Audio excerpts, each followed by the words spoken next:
एक हमारे महात्मा जी थे, श्री हरि बाबा जी, वृंदावन में रहते थे। कलकत्ता वासियों ने भी कभी उनका संग पाया होगा। संकीर्तन करते थे हरि बाबा जी। उनके जीवन की प्रत्यक्ष सच्ची घटना है। वो एक किसी भगत के यहाँ भोजन करने गए तो भगत ने हलवा बनाया, बाबा जी को हलवा परोसा। उस दिन बाबा जी ने हलवा ही हलवा खाया, कोई दूसरी चीज खाई नहीं। दंपति बहुत खुश हो कि वाह चलो महाराज ने सीरो भायो,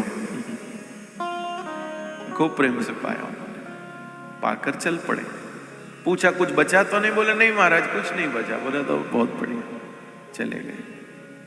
जाने के बाद दंपति ने सोचा भाई अब थोड़ा सा कुछ एक अंश हमको भी मिल जाए तो हम भी प्रसाद तो ले लें हलवे का। तो जो कढ़ाई थी उस कढ़ाई को थोड़ा सा ऐसे, उस कढ़ाई को थोड़ा सा ऐसे ऐसे खुरचा तो थोड़ा सा हलवा उसमें से चिपका हुआ था। और जैसे ही वो हलवा खाया तो एकदम कड़वा, एकदम कड़वा। पति बोला ये तूने बनाया क्या? पत्नी को होश आया एकदम, पत्नी को होश आया एकदम। तो उसने देखा कि रसोई घर में घी भी रखा था और नीम का तेल भी रखा था। नीम का तेल भी जम जाता है ना तो वो घी जैसा ही दिखने लगता है।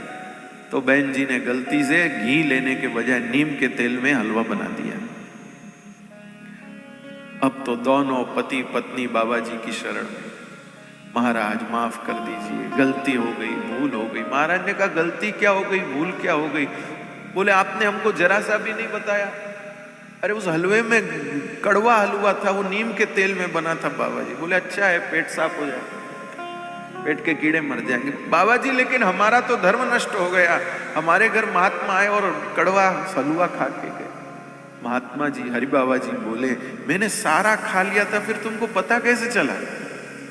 बोले वो थोड़ी सी खुरचन रह गई थी। हरि बाबा जी बोले आगे से कहीं खाऊंगा तो कढ़ाई भी मंगवाऊंगा, उसी को भी पूरा करके खाऊंगा, तुमको पता न चले कि हलवा कड़वा बना, इसीलिए तो मैंने सारा खाया था।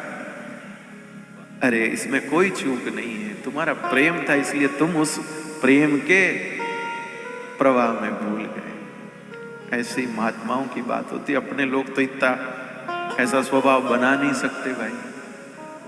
हलवा छोड़ो, पीछे से पानी भी भूल जाए, कोई शरबत भूल जाए, उसमें भी हम ये क्या।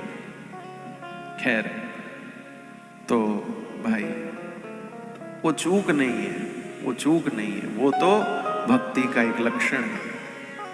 भक्ति का एक लक्षण है। किसी की पत्नी अपने पति, उसके पतिदेव बहुत सालों बाद परदेश से आ रहे हों